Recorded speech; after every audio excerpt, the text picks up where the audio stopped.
Hello, everybody, and welcome to another episode of Pucking Around Podcast. This is episode 109. 109. I want to say 110. 110. It is 110, right? Okay. Yep. This It is was episode 109. 110 of Pucking Around It is Podcast. 110. I'm sorry. And we got we got a lot to talk about today. There was like the last couple of days have just been chock full of news. So we'll be going over so far the finals and what we've seen so far.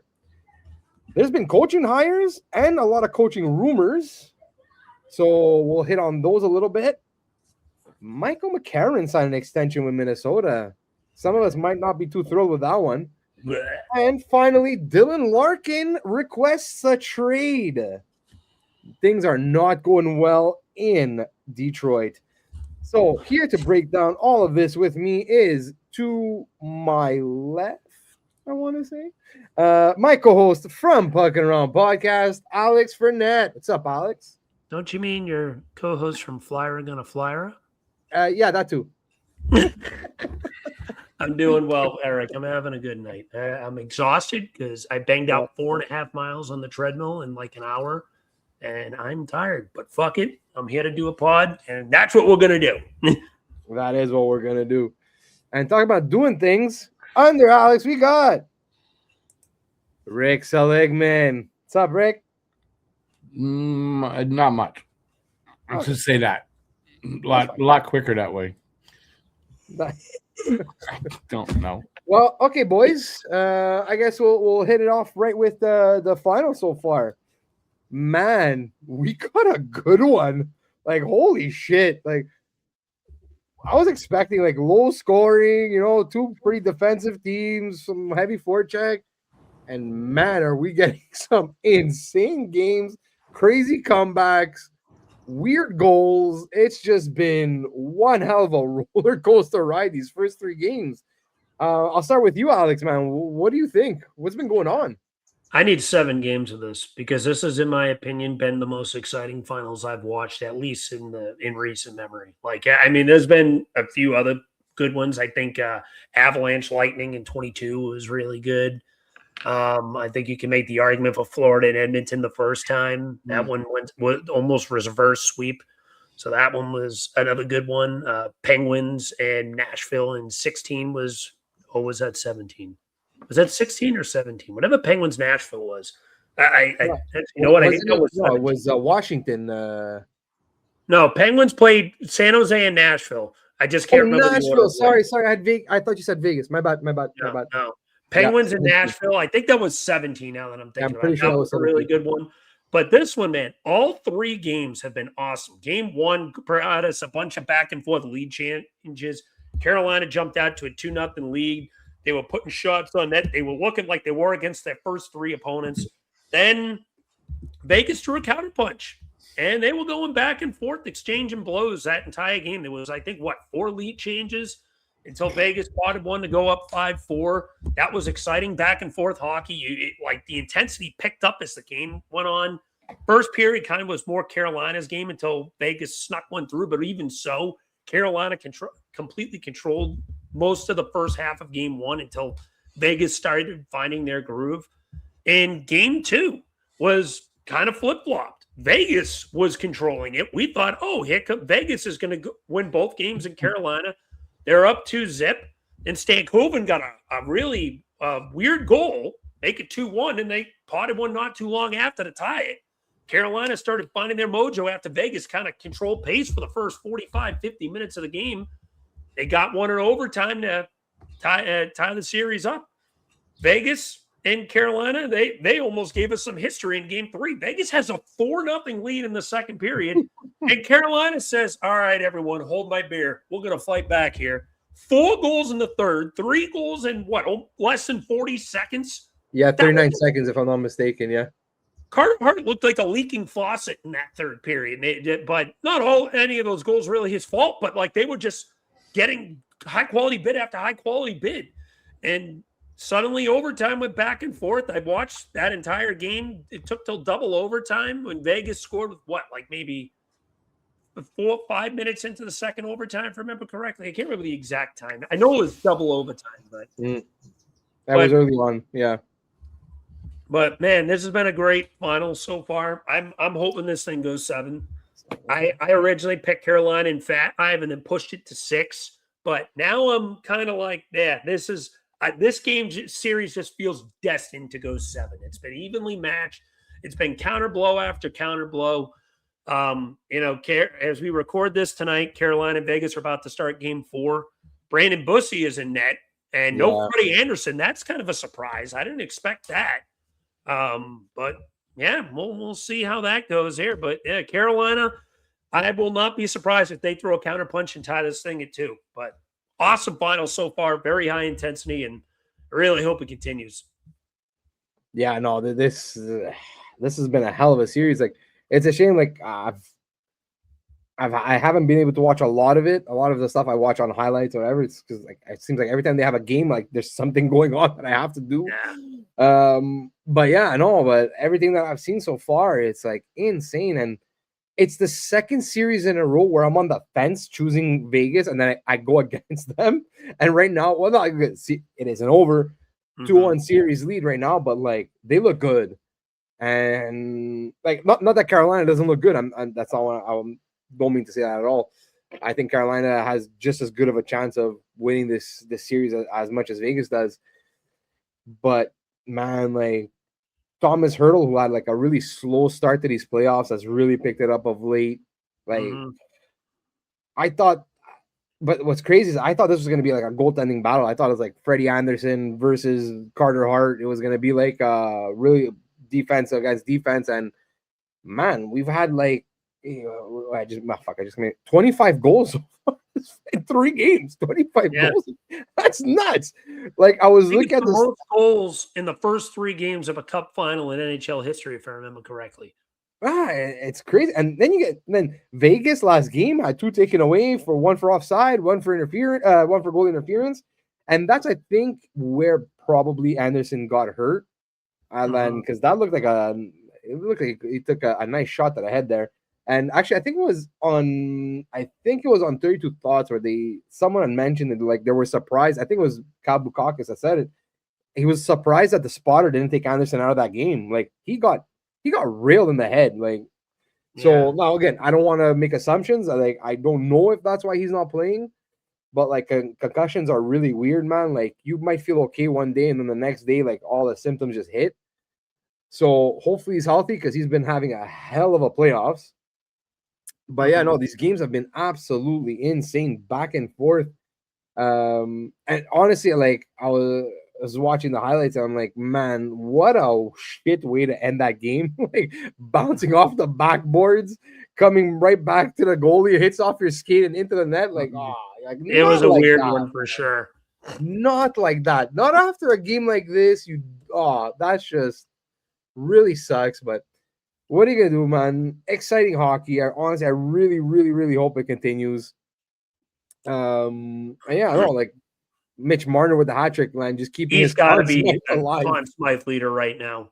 Oh, he has, man. Like he has to be. He has to be. If you had Eric right now, if you had to rank the Conn Smythe leaders 1 through 5, both teams combined, like let's just say hypothetically, it's even at 2-2 after tonight. I'm not saying Carolina's going to win or anything, but just for argument's sake, say it turns into a best of 3. How would you rate the Conn Smythe 1 through 5 right now? I think I have Marner 1. I think regardless. I might, you know what, call me crazy. I might have Hall as 2. I'm not calling that crazy because that's exactly who I'd have it too. Yeah. Because then I wanted to maybe say Freddie Anderson, but because he's kind of faded a bit. I have him because like these finals have really been so high scoring. He's had a bad finals. You know, like I'm both like because you honestly like I know that's the guy, we don't want to say his name, but at the end of the day, like he has also a case to be made before the I got him finals. 5. I got him 5 because he's been good for Vegas. Don't get me wrong, but at the same time, I feel like there's more deserving people than him. I have Stan Coven at 3. personally. Yeah. That would be my 1 through 5 would be Marner, Hall, Stankoven, Freddie, CH. So Yeah, that's where I'm like, that's because right I want to now. put Shea. I don't. He might not have like crazy amount of points, but I want to put Shea Speaking of devil, Theodore somewhere. Stankoven literally just scored mid-sentence. What? Literally just scored. I'm trying to put the game on, but this my I don't know why the Sportsnet app is not working. It's Right as I say that, Logan Stankoven goes, "You rang." Yeah, I have Stankoven either 3 or 4. Like I want to flip because that like, second line of Blake Stankoven and Hall has been ridiculous. It's been the best second line in the playoffs. Probably the best overall line in the playoffs, in all honesty. They have been absolute world beaters. All 3 series they were in. They fucking ran circles on us. Oh, yeah. Like, don't get me started. Especially fucking Taylor Hall. Couldn't contain him. But Jackson Blake is also like a Flyers killer. Like every time we play Carolina, for whatever reason, that kid is just like has our number. Like he just looks like Connor McDavid out there when he plays us. I feel like every player on Carolina is a Flyers killer, if we're being honest. We never beat them. I don't know why. Blake in particular. I don't know. But like, look, okay, so like great series so far, honestly. Like you, I agree. Like, I really hope this goes 7. Just because, like, I think we deserve it as hockey fans. We deserve it. This has the potential to be historically exciting final. Yeah. No matter who you're rooting for, I'm sticking with Carolina winning this series. I'm hoping it's in 7. I originally said 6, but we'll see. But I'm sticking that Carolina wins this series. But we'll see what happens. No, okay. Like I'd like to see Carolina win, but. We'll see. I think I so one more question on this final before we move on to our next topic. Who do you think's been your biggest like dark horse surprise player in the finals? Like who has stood out that you didn't expect to stand out in the finals? Yes. Oh. Can I say? You know what? Just because he took the puck to the face, I'm gonna say Brayden McNabb. I like that answer. That's not a bad one. And though he's had a couple really nice assists, though. Like the one where he set up, I think he sprung Marner on one of his breaks in last game. Like quietly, like just so solid defensively. Takes a puck to the face. Looks like he busted his nose like completely, and he's still like sending Marner on these breakaways. McNabb for me is like unsung. Like really like low key, crazy good player. Mine's Shea Theodore. Like, listen, he's got 2 goals in this final, and he doesn't do enough. And Carolina just scored again, so it's now 2-0. Wow. Shea Theodore doesn't get talked about enough as being one of the better defensemen. When Alex Pietrangelo got hurt this year, they needed a guy to step up, and that was that guy. He has turned into that lockdown defenseman, but he's providing offense.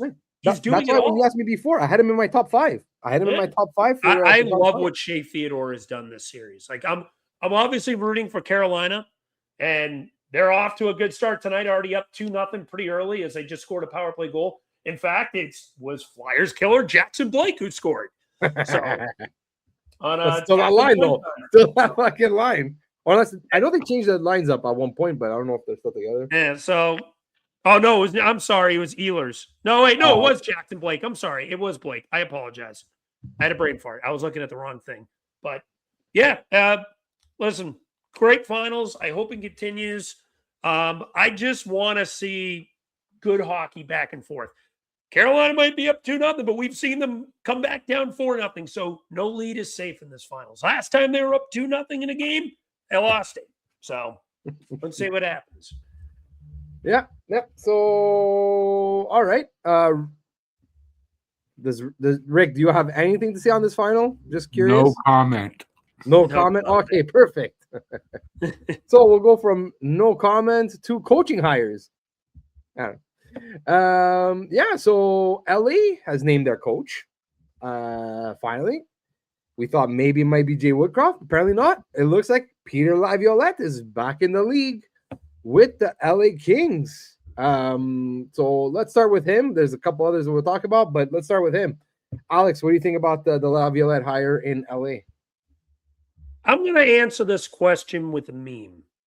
Eric, have you ever seen the meme of the older guy that gets a Christmas gift and gets a shirt that's the same exact picture of the shirt he's wearing? I don't think I've ever seen that one, actually. Hold on. This is the equivalent to me of going from Peter Laviolette to going from Jim Hiller to 2026 Peter Laviolette in the big 2026. This meme right here. This thing. Oh, yeah, I've seen that one.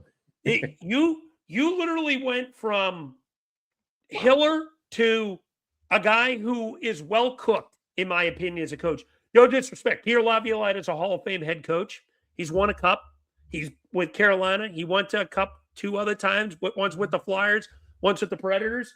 But the game's passed him by. And you saw how rough and quick it went with the Rangers. You saw kind of the same thing with Washington. This is his 7th team he's coached. He's the definition of a retread. No disrespect to Lavi. Hall of Fame head coach. One of the better American coaches of all time.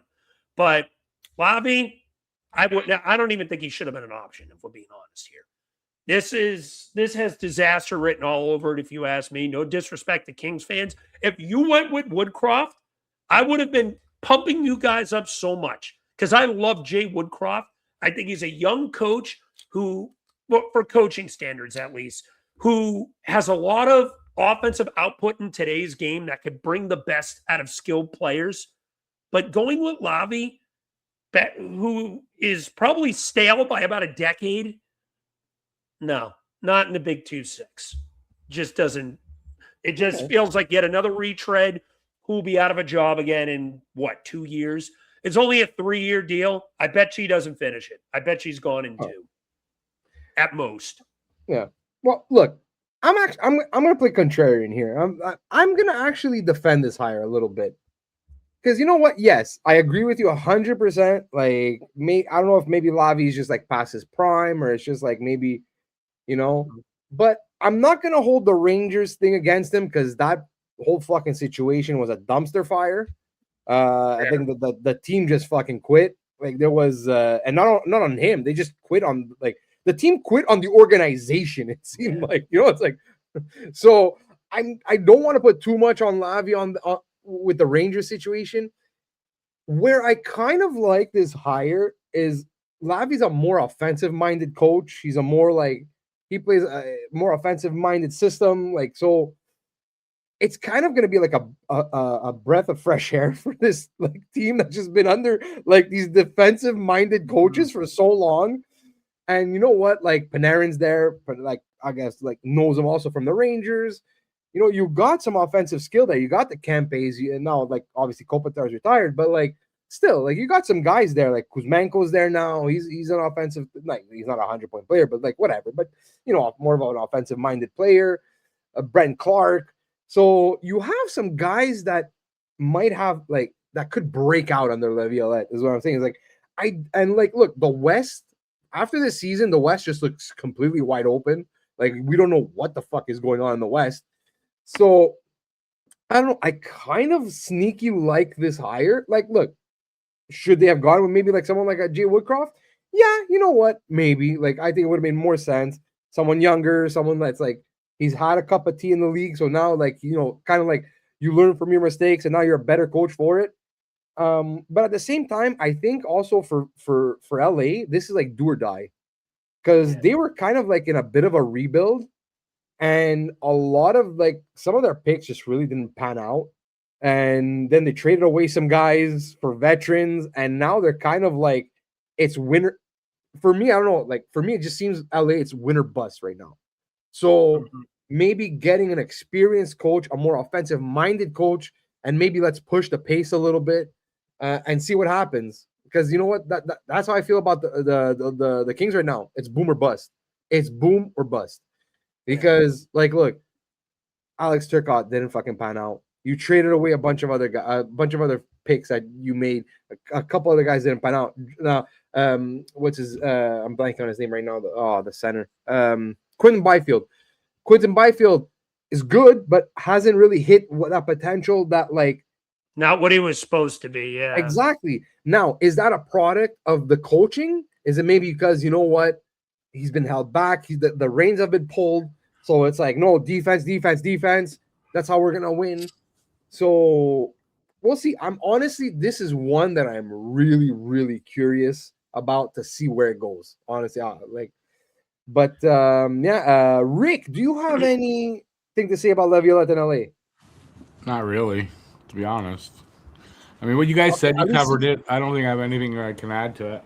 Have you ever been a fan of Lavi? Not particularly, no. So that's a nay. That's a nay. That's a retread. They should have gone after a coach that's more modern day, if you ask me. That's what they did. Yeah. Right. That's why I said Woodcroft would have been better personally. But hey, we'll see. We'll see. All right, so that's one. I'll touch on this quick with the Maple Leafs. Apparently, I don't know how true this is. I read somewhere online that apparently David Carl, it's his job if he wants it, and he has to give them an answer by Friday. Don't know how true that is, but like I've heard his name, and I think it was even Chris Johnson. I think I posted at one point that it sounded like a done deal, but then like nothing ever happened. So, but yeah, so apparently that's a thing. I don't know. Do you want to touch on? Do you want to say anything on that, Alex? Or nope. Well, I hope Carl doesn't take the job for two reasons. One, because he's got a hell of a future, and it wouldn't be worth it tantalizing it with the Leafs team that has no fucking direction on the Chikra. I feel like that team is going to get worse before it gets better. I am not a fan of what their future looks like at all. I mean, yeah, you still have three of the big four, but they're all getting older. Yeah, I mean, you're going to draft McKenna, which is great. So there's your new big four guy, or unless if you want to count Nyes as part of it. But you still don't have a decor. You still don't have a consistent goalie. You still don't have any depth scoring. There's still so many issues with that team. And so that's number one. And number two, I don't want Toronto to have anything good. I really don't. But realistically, I want David Carl to have a good opportunity to succeed if he ever does come to the NHL, which me personally, I'm not even 100% convinced he's going to end up there. That's going to even happen yet. Because it just feels like he's a guy that has had chances to come in and hasn't. So is he just contented staying at Denver? Or is it what you said off screen, Eric? Maybe he's just waiting for the right opportunity. I don't know. But I don't know. It feels like it's someone that is hesitant to put his feet in the deep end, I guess is a good way to put it. Maybe he saw how they treated Berube. Like, I'm not going there. Mm-hmm. On top of all the other things you said that were correct. Like, you know? Yeah. No, I think, like, I agree with you 100%, Alex. I just don't think that – I don't think it's the right spot for him. I really don't. Like, that team is a mess. That team is a mess right now. Now, again, if he comes in and, like, can completely turn that thing around, like, he's a god.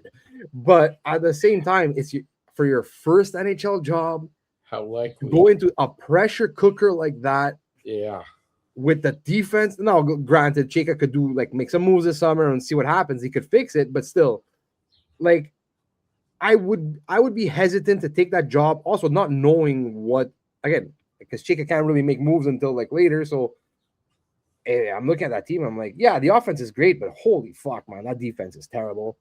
And the goaltending, like, I think they have good pieces on the goaltending side. It's just a couple of them, like Stolar is like, when healthy, Stolar is a really good goalie.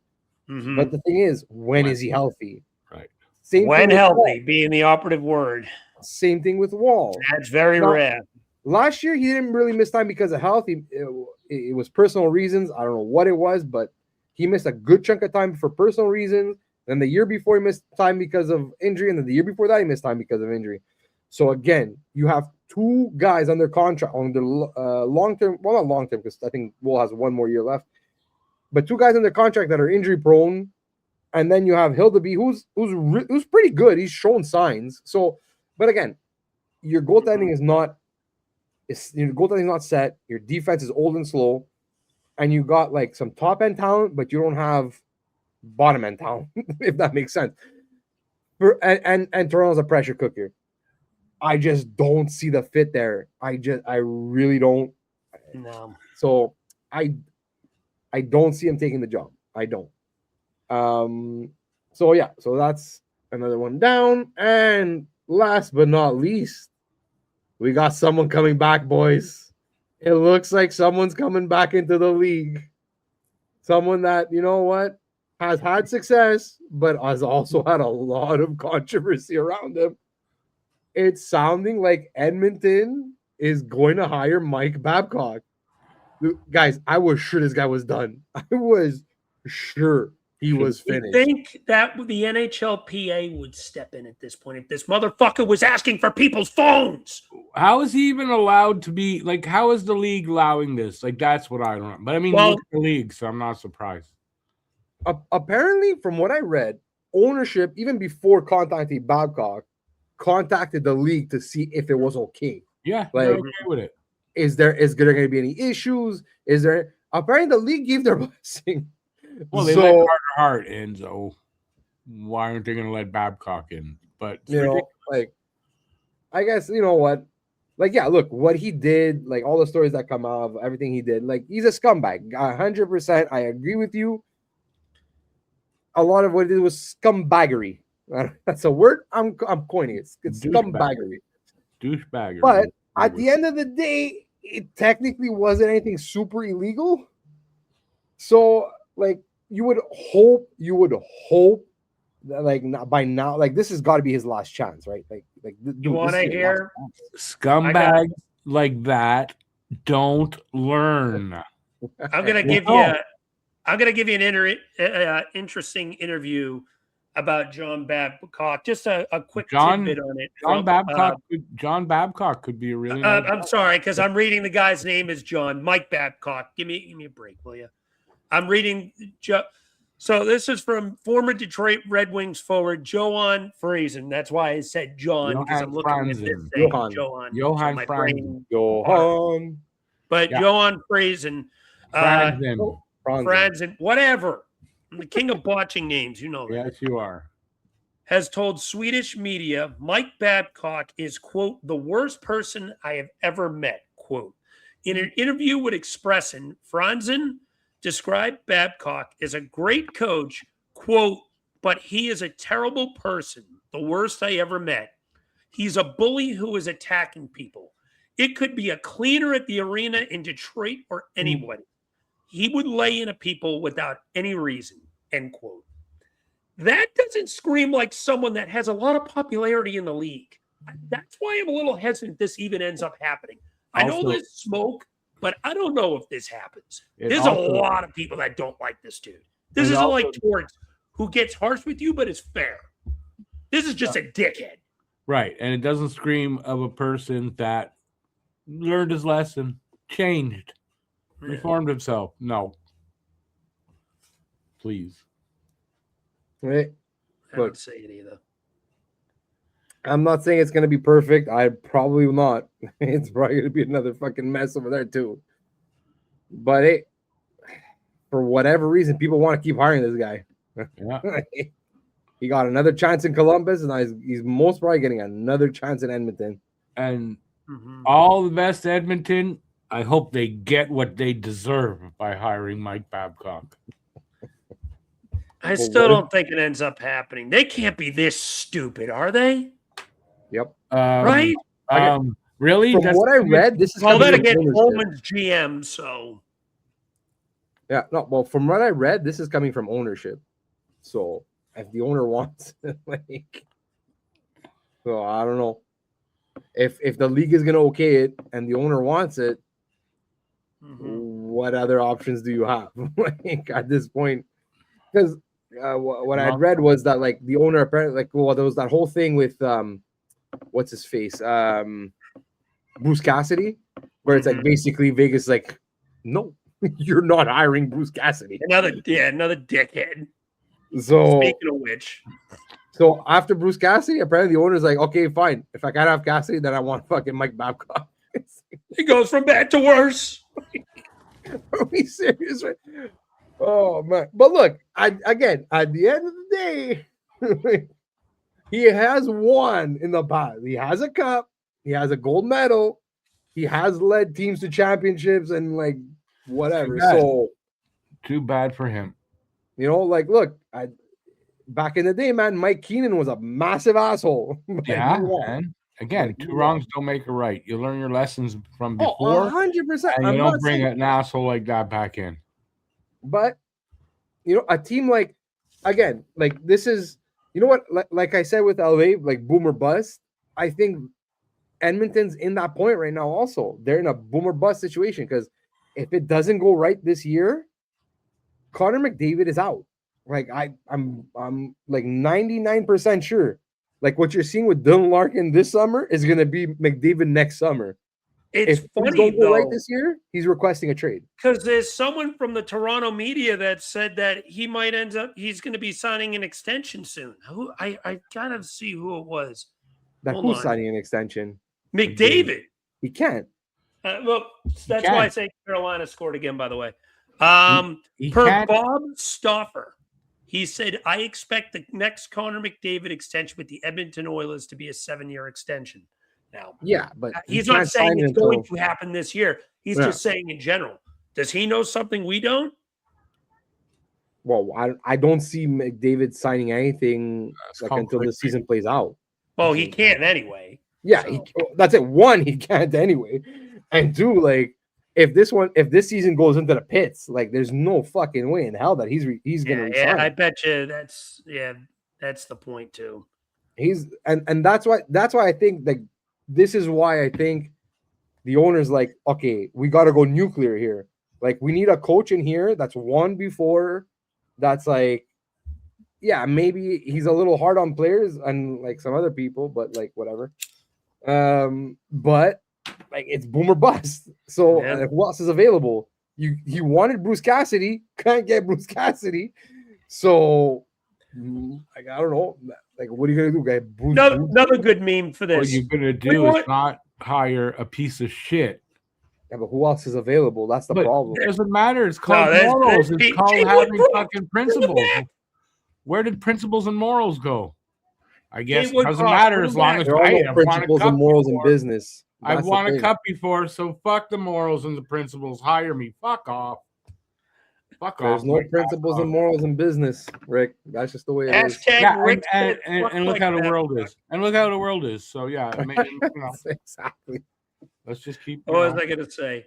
Crap! I just lost my train of thought. Stupid to hire Babcock. Crap! I forgot what I was gonna say. It's a great thing, but well, okay. Let's stop talking about fucking Mike Babcock. And no, I remember now. This is another good meme to use. We want to get Bruce Cassidy. We got Bruce Cassidy at home. It's just a picture of a decrepit old Mike Babcock. That's the meme I was thinking of. All right. Well, talking about stupid things, the Minnesota Wild extended Michael McCarron, or signed him technically. Signed Michael McCarron to a 6-year, 31-year-old. 31-year-old Michael McCarron. Defend this somehow. Extended, wasn't he traded there last year? Yeah. I meant they re-signed him because he was a UFA. That's an extension. No, he was already on the team. It's an extension. Yeah. Okay. I wasn't. Anyway. Yeah. So it's what, $3 million AAV, if I'm not mistaken. Yeah, 6 times 3. 6 times 3. He has a no trade clause throughout the whole contract. So basically, the first. Oh yeah, modified no trade. But he has a no movement clause throughout the contract. But the last 3 years, he has a modified no trade, where he lists 15 teams he cannot be traded to. Basically meaning that he cannot be waived throughout the whole contract. Basically. Michael McCarron. How fucking dumb is that? Why are these GMs so fucking stupid, man? This is but it's Bill Guerin. No, it's Frederick, Bill but Guerin. this is like Trent Frederick light. It's Bill Guerin. What do you expect? This is worse than Frederick, in my opinion. I wouldn't go that far. Frederick's worse, but Trent Frederick had fucking 7 points this year. Yeah, but previous to that, at least like he was somewhat productive. He had a couple productive years.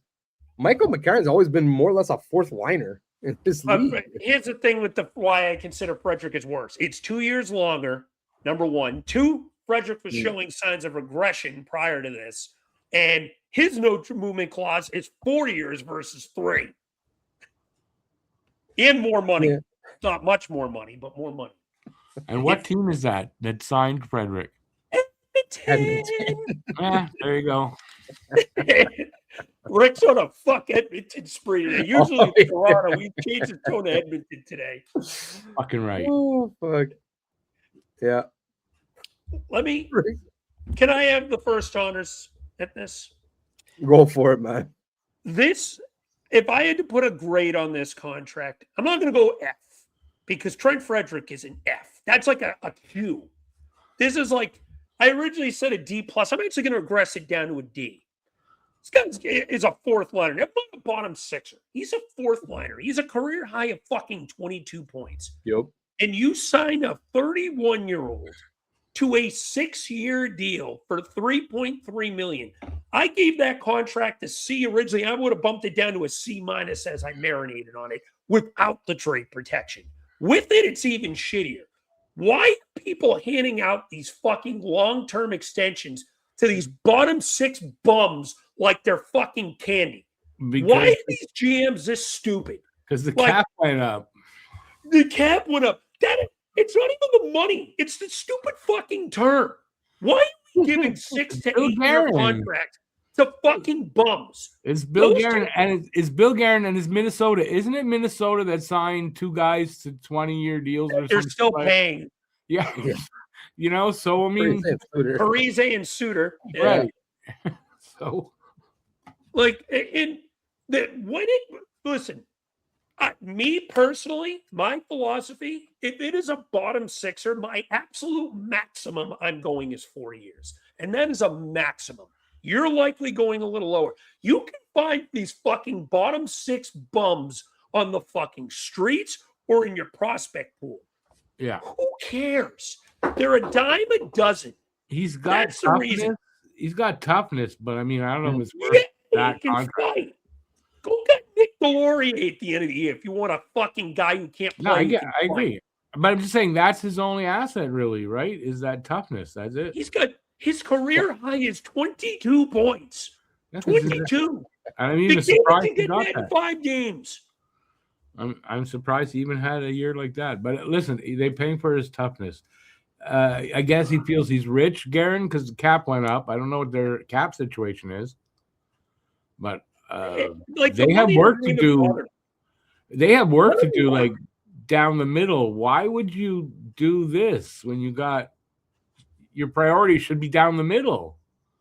No, I don't get it. Like, look, he's the only thing he has going for him, honestly, McCarron. His size, he's a right-handed shot, and he's pretty good in the face-off dot. But I didn't know. I'm sorry, but you don't. Even at that, you just don't give him fucking 6 years at 31 years old. Like, half the hell, man. It's like, go sign. You know what? Go sign Luke Glendening for a year. No kidding. He's probably better than this. Fuck. I don't know. Like, he doesn't bring that physicality, though. No, Glendening's a physical player. He's got some toughness to him. But this is what you did. You pretty much paid Luke Glendening a 6-year contract. Yeah, fuck, more or less. Sorry, $3 million. Like I get it. Look, cap's going up. He's a pretty good fourth liner. Like I said, he's a right-handed. He's good on face-offs. So he's got that going for him. But still. 6 years with fucking trade protection. Like for me, you know what? As a GM, okay, you sit down with this guy and his agent and be like, listen, if you want term, you don't get the protection. You want the protection, well, you don't get term. Yeah. Like you just it seemed like they just caved on everything for this guy, for fucking Michael McCarron. Like, what is going on? Like no disrespect to Michael McCarron, like he's in the NHL. Yeah, He's a you want to decent hear a player, year by year? but come on, man, 2 years, 3 years max. Fine, I could live with that. You want to hear a year by year breakdown of his point output? Oh, I've checked it out. It's not great. You want to hear a year by year breakdown of his point asset? Fuck it, go for it. This is a year by year breakdown of his point asset. Ready? Listen to this. First year, 20 games played, 2 points. Montreal, funny enough. Yeah, he was Second drafted year, in the first round. 31 games played. Was he a former first rounder? I don't remember. He was a first round. Yes, you're right. 2013 draft. Yep. Second year in the league, 31 games played, 1 goal, 4 assists, 5 points. Third year in the league, 18 games played, 1 point, 1 assist. Out of the league, back-to-back years. Comes back with Nashville. 6 games played, no points. Nashville again, 51 games played. Ooh, we're trending up, boys. 7 goals, 7 assists, 14 points. Woo! Big boy, that's right there. Next year, 32 games played, 2 goals, 2 assists, 4 points. Next year, 70 games played. This is a big career high year. 12 goals, 10 assists, 22 points. Big year right there. Age 29 years, 74 games played, 5 goals, 9 assists, 14 points. Age 30 year, last year, 79 games played, 8 goals, 9 assists, 17 points. More or less, let's just be kind and say he gets you maybe 20 points. Is that worth 6 years? No. What fourth liner is worth 6 years? It's not even worth $3 million a season. That's $1.5 million. That's $1.5 million. Yeah. Right? Yeah. That's why I was wondering, how did Cam defend this in the chat? This is a poop sandwich. That makes no again. He does bring some good qualities. He does. I'm not shitting on the player. Oh, I'm shitting on the fucking organization and the team. Oh, that too. That's giving a fourth liner that is easily replaceable $3 million a year and term and protection. And that's what I mean. Like, they literally caved on everything for Michael McCarron. Like, is it possible? Is it possible McCarron's married to like Guerin's granddaughter, or daughter, or like something like that? Is it possible? How old's Bill Guerin?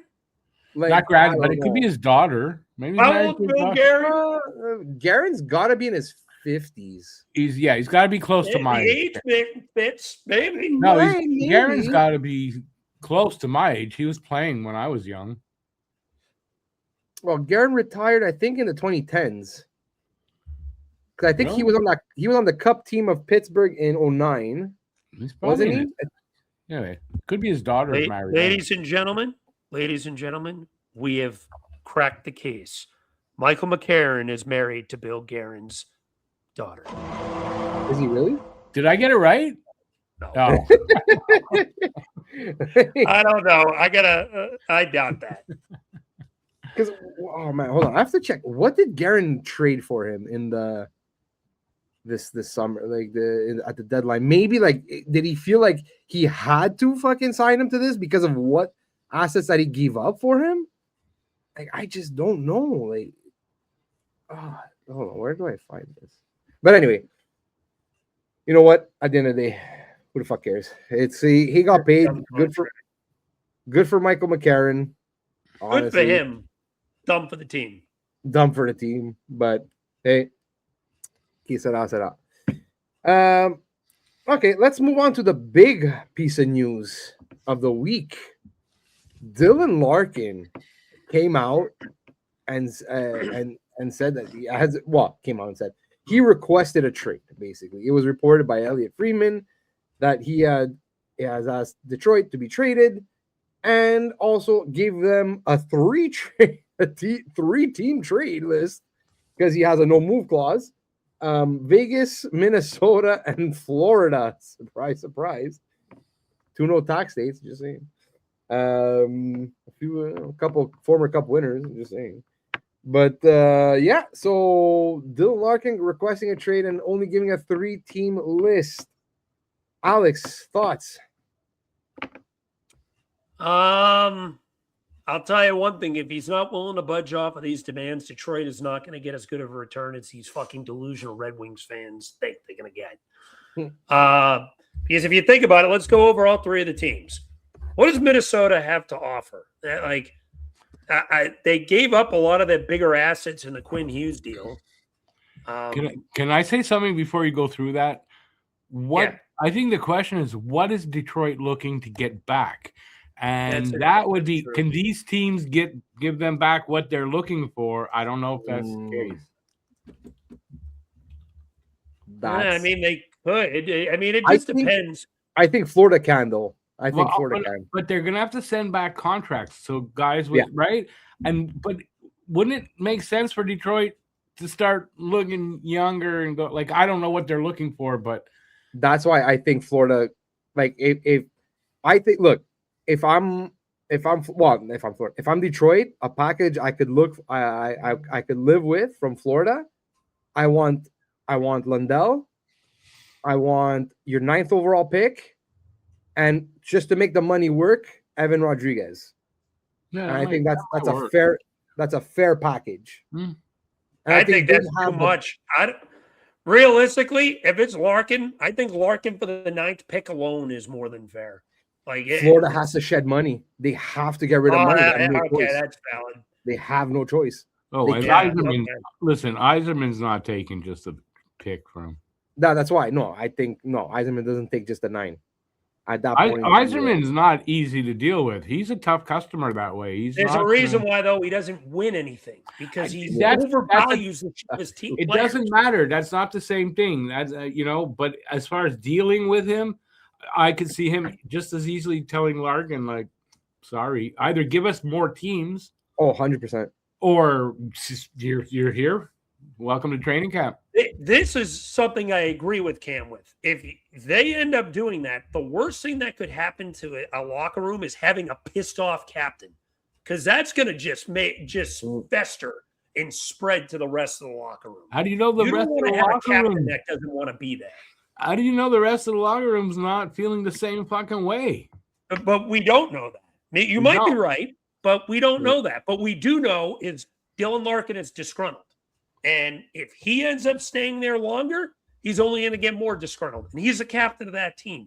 And that's the worst thing for a locker room in the long term. So either he sits out the year and Detroit becomes a worse team by just losing a top 6 center. I think he's a low end to middle of the pack 1C personally. Probably middle of the pack 1C. Yeah. Or you trade him and hope that he gives you more teams, but if he doesn't, you may have to take less on the return. But Yzerman's got his hands tied here if Larkin doesn't friggin' end up giving him more teams, because he's got the negotiating power in this. He's got the ability to control this. What if the owner says, hey, you know what? I'm tired of this. It's not going anywhere. Fires Yzerman. That could change things. Maybe it does. Larkin maybe Larkin that's what he's looking for, is to get Yzerman fired. Because this could at this point, with how useless Detroit's been and how they have never gotten there and he's never done it, maybe this pushes. Excuse me, I just ate something and I spit it out. Maybe this pushes the ownership to fire Yzerman now, and I get that, and I think that could be an option too. But at the same time, like I find that at least Yzerman has done a terrible job so far in general. That the team is nowhere even close to competing. And at Larkin's, even if they hire another GM, then that GM has to clean up the mess that's already there. Now, look, granted, he could come in next year, because the thing is, Detroit has some decent pieces that they can maybe trade to get some better players to make the team more competitive now. Mm-hmm. But at the same time, if you're Larkin, do you want to wait for a new GM to come in and try and fix it? No, maybe not. That's where you're like, and I get your point. Honestly, it's valid, because he might say, you know what, I'll give it another year. if you can bring in somebody in that can Right. fix his mess. This is kind of what I'm thinking of. Maybe that's the kind of thing that might happen too. Because, Yzerman was like, if this was 3 years ago, no, Yzerman's firmly implanted where he is. But I don't know. 3 years later, I don't know. I don't know if he is. Listen, he's been there 8 years, and they haven't made the playoffs once. Right. Their ceiling since he's been there has been 10th place in the East. Yeah. Listen, there's some smart Red Wing fans out there. Don't get me wrong. This isn't a shot at the smarter Red Wing fans because they have a very intelligent fan base, or a lot of them are. But I see some of these delusional Red Wing fans on Twitter that think that they're going to get fucking the key to fucking Detroit, St. Louis, and Chicago. I'm seeing these Wings fans tell me they're going to get the first, second, or fourth pick for Larkin. Like, are you out of your mind? Stop it. Yeah, the 9th pick is probably where I put the ceiling on it. Maybe the money part I can agree with. Like, when it comes to Florida, yes, you're going to have to make the money work. Maybe Detroit even moves one of the younger players with lower term to Florida, who could be looking for some potential younger players and prospects, where Florida sends out a contract like a Lindell or a Rodriguez or maybe even a Marchand or something like that. Who knows? Just to make the money work. I mean, Yzerman already has enough old friggin' slouches on his team. He has Patrick Kane. He had Tarasenko. They as well add Marchand. Wouldn't surprise me. Wow. Imagine Marchand goes to Detroit. Oh my God. I'm pretty sure Marchand has trade protection. He's not fucking going. He ain't waiting for that team. Yeah, he ain't waiting. This is more just me trolling. But I retire. Yeah, exactly, right? This is the thing. This is why I think at the end of the day, he's not. And another thing we got to put into perspective, Florida's in division. Do you really want to trade him in division? Yeah. I don't think that. I mean, I know Marchand got moved in division, but it was a one-team thing where he didn't have trade protection. Larkin does. And I think you can talk me into Minnesota or Vegas more. The thing is, what does Minnesota have to give? Are they going to get a Urov? Probably the best they can give up. I heard, Urov, Strummel, and a pick. But even at that, like, there's that like, you're Detroit, okay? I want somebody, at least one piece that's NHL ready and like solidified. Okay. Like, Urov, okay, he's a couple years into the league, but he's not really like, he hasn't really, planted his foot. You know what I mean? Like, he's not ready. No, could he be next year, the year after? I just don't think that's what Detroit's looking for. That's why for me, Florida, when you talk about Esa Lindell, like, this is a guy that, now look, I don't think Esa Lindell has the potential to be a first line center. No, but could he be a decent two? Yeah, he could be a decent two. He's a good and a 200-foot player. He's a good all-around center. And he's young. He's not old. He's young. Not making a lot of money either. I think he's making like around 5 point something. Yeah. So that's why if you package also Rodriguez, who's older, but at least he's an NHL body and who's still somewhat productive. I think he's at $3 million. So now you make the money work. It's like kif, like his Larkin's 8 for the 8 coming back. They're gonna have to all 3 teams. They're gonna have to make the money work somehow. Dude, Vegas has no money this offseason. Yeah, they do. Vegas has zero money. It has to be players coming back. It has to be otherwise it doesn't work with Vegas. I don't know how they're gonna do that. Yeah. So, and even Minnesota, like, okay, fine, you trade for Larkin, but you're giving up Urov or it is Urov, right? That we're like, anyway. I don't know. That center. Anyway, I want to get clear of it. But anyway, you're already lacking centers, and now you're just getting rid of another center. Yeah, I'm telling you, he's going to have to expand. In my opinion, he's going to have to expand that list. Yeah, so I don't see how. I think you're right. Lindell is the only guy that makes sense here. Like, everyone that they have of value, outside of maybe Mikkola, who is another one you could consider. They have 6 defensemen signed, so maybe you try to bring someone else up. Maybe you move Nico Mikkola. He's making $5 million a year. Like you said, Lindell, but I don't think Florida wants to move him. He's only 24. I don't think they want to move one of the younger. I don't think they want to. But if you're Florida and you're acquiring a center, you already have Barkov that's coming back next year, 100% healthy. You have Sam Bennett. That's true. You have to get rid of one of the 3. Yeah. Lindell makes sense. Even for Detroit, Lindell makes sense. age-wise. I wonder if Florida talks to one of their guys who has an NMC that'd be willing to move, maybe like a Carter Verhaeghe or something like that. That would be, I mean, he's a winger, but I'm just throwing it out there. Or a Sam Bennett. But I think, unfortunately, you might be right. It might have to be Lundell. He's the only one without trade protection. So yeah, that's right. Because like I said, out of the 3 teams that Larkin wants to go to, that he gave Detroit permission to talk to, Florida for me is the one that makes the most sense. They're the one that makes the most sense. But then that leaves Florida with all their centers, no movement. Like they can't move any of them. Yeah, that's not good either. But that's not good either. You're Florida, but at the same time, you're Florida. You already won 2 cups. Yeah, and now you're going with Barkov, Larkin, and Sam Bennett 1, 2, 3. Yeah, I know. I get it. That's a hell of a 1, 2, 3 punch. And at least you know what, like look what happened to Look what happened to the Panthers and Barkov this year. Like Barkov missed the whole season, couldn't play. And they didn't have a proper replacement for him. Yeah, injuries can fuck you Boy, up. did they miss him.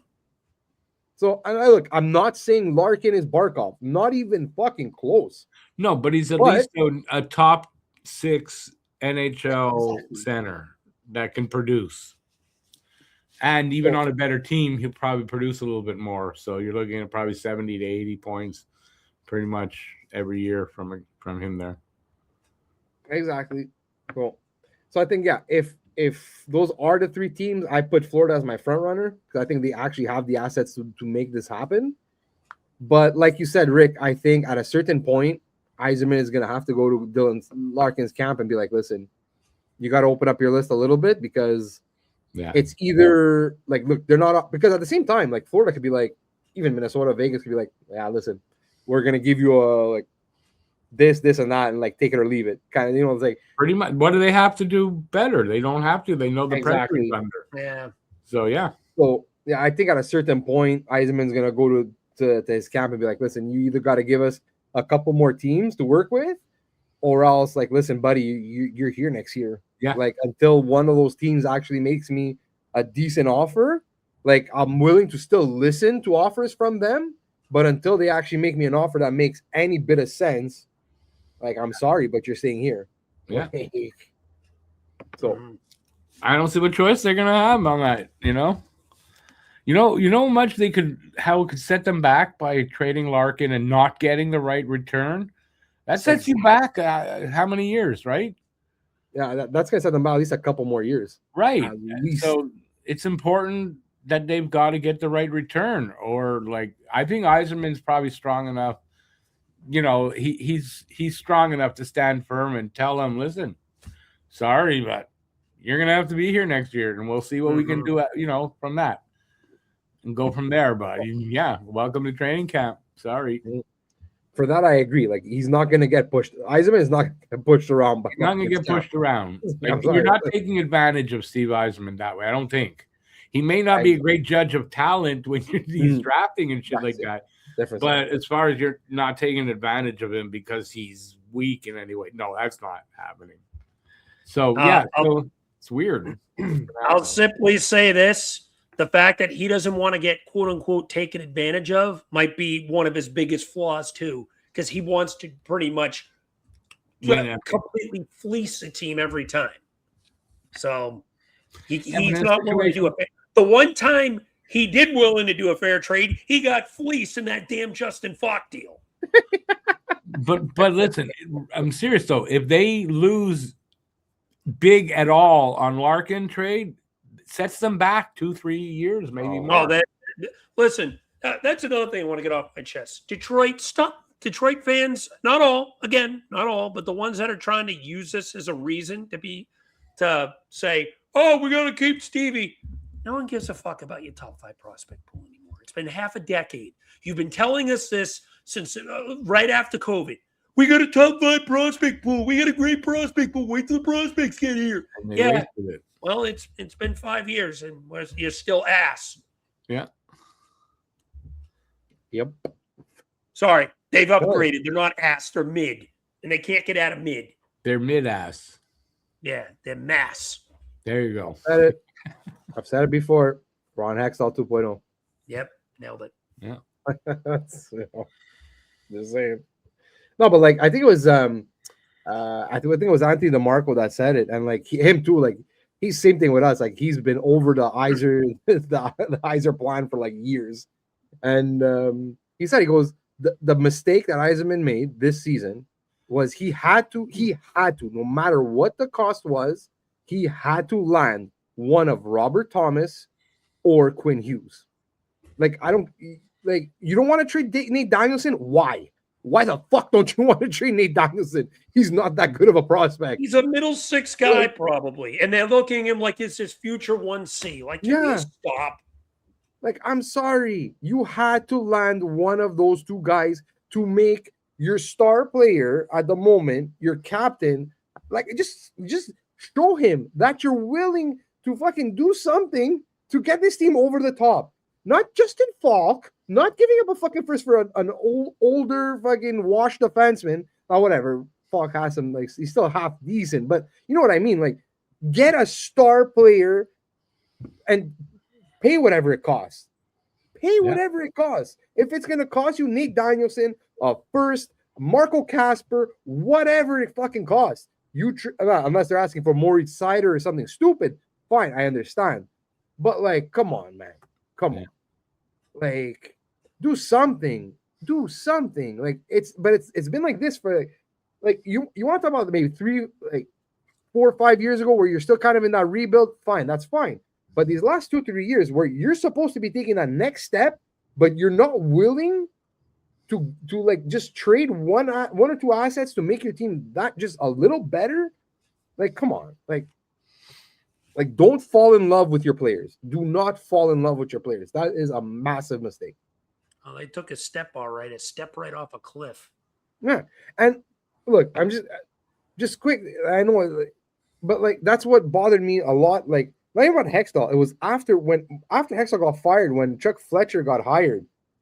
Like we still had, like, some of our prospects still had values, like the Morgan Frost, the Joel Farabees, the fucking, even like guys like Isaac Radcliffe, guys that we didn't know were, like, the league still didn't know these guys were busts yet, like or like just not that great.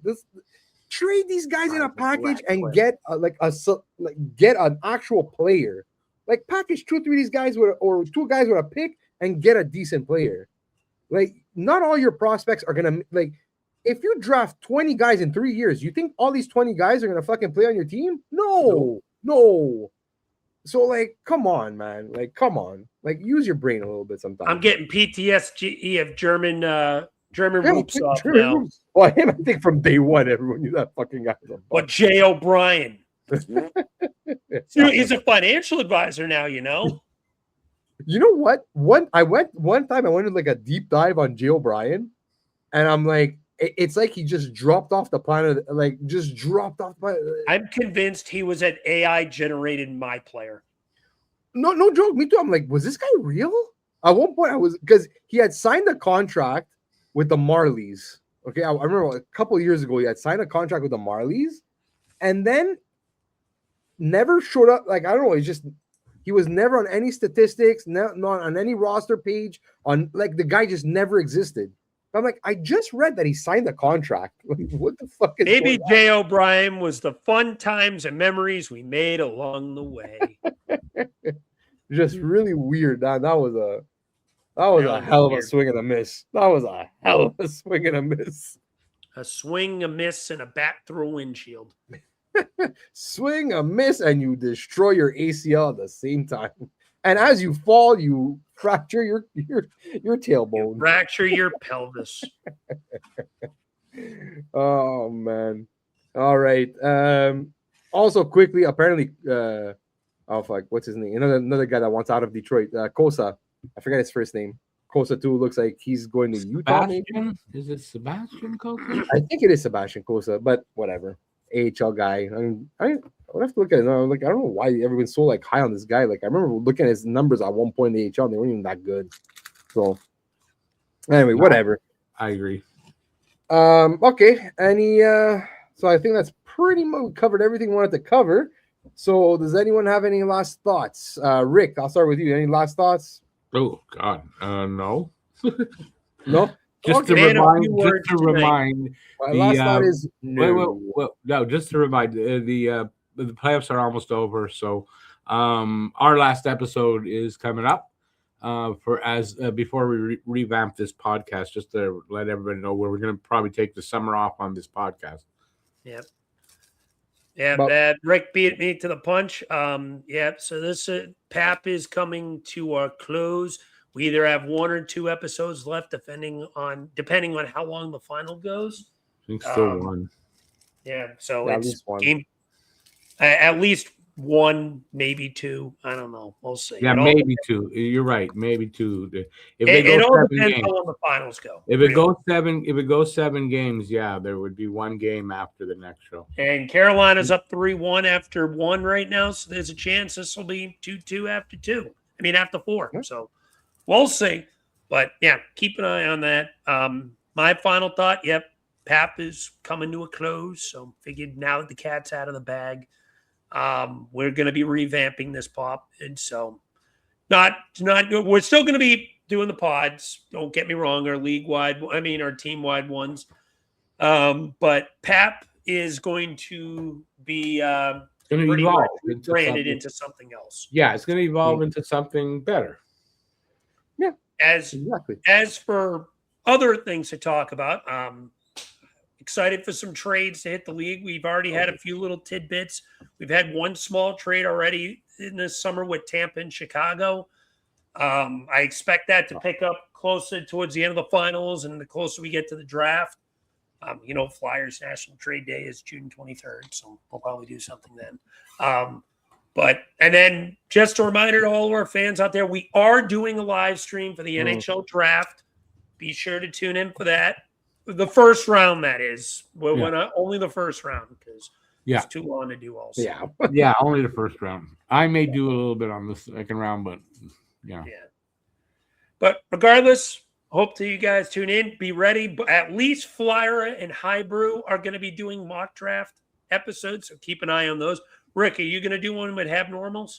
I haven't talked to Matt about it, but probably, yeah. I mean, watch for that. I'll talk to Adam to see if he's doing one with Broadways and Breakaways. So that'll be interesting to see if he's doing one. But yeah, be sure to tune in to our mock drafts. They're a blast. They got some views last year, and we always have fun with them. So be sure to tune in for those. And that's all I got to say. Yeah, well, I think pretty much you guys covered everything. Watch out for some live shows that we're going to be putting out. Let's say like the draft, possibly Free Agent Frenzy, July 1st. Yeah, we're doing that for sure. Even though God knows. Hopefully there's something that happens on that day, but we're doing something. It's okay. Someone's going to give Darren Radish like 7x9, and we're just gonna laugh our asses off. At least we'll have some comedy. There'll be some comedy. You know what? With the cap going up, guaranteed there's going to be some contracts that we go, what? Like there's going to be. Gotta be. Cap going up, plus just nobody available. So like, wow, this is the thing. Everyone wants to sign their guys, so that makes people panic. Yeah. Anyway, it'll be interesting to see what happens for them. Yeah. Oh, that's going to be an interesting day for sure. All right, so so like usual, please everybody, if you like, subscribe, follow, whatever, just click any button, except the thumbs down. Do not touch that one. No, it's just good. It's just honestly, it's just as good for the algorithm. So yeah, but I don't like seeing it. Does. It's just as good. Okay, there's a heart. Be honest. Click on it. If there's a subscriber or follow, you click on it. There's a thumbs up. You click on it. All right. There you go. Good. Eric still promises those free hugs. Free hugs, guys. Free hugs. Road to 500. We're within 100 now. We're at 404 subs. 96 more. Please hit that sub button. DM me. You take a screenshot and you DM me that you subscribed, and I will send you a hug. And if you're in the vicinity, I will go up and give you a hug. So that could cause problems, but okay. Nah. What problems? Adults only, please. 18 Adults and over. Only, please. For legal reasons. 18 and over, I'm promising hugs. We don't need that. Okay. Oh, boy. So for You'll end up everyone on here, Catch a Predator. Remember that show? That's what you'll end up Oh on. God. Chill. Oh God, every yeah, time I hear of Catch a Predator, I don't know if you guys were big Arrested Development fans, but a little bit. there was an episode where Tobias was on the Catch a Oh Predator, God, but he okay. didn't realize he was on the show. It was great. If you haven't watched Arrested Development, everybody out there, watch Arrested Development.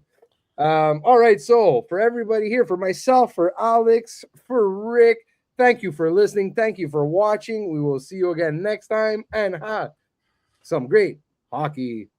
Ciao. Ciao, everyone. Promise that you'll catch me.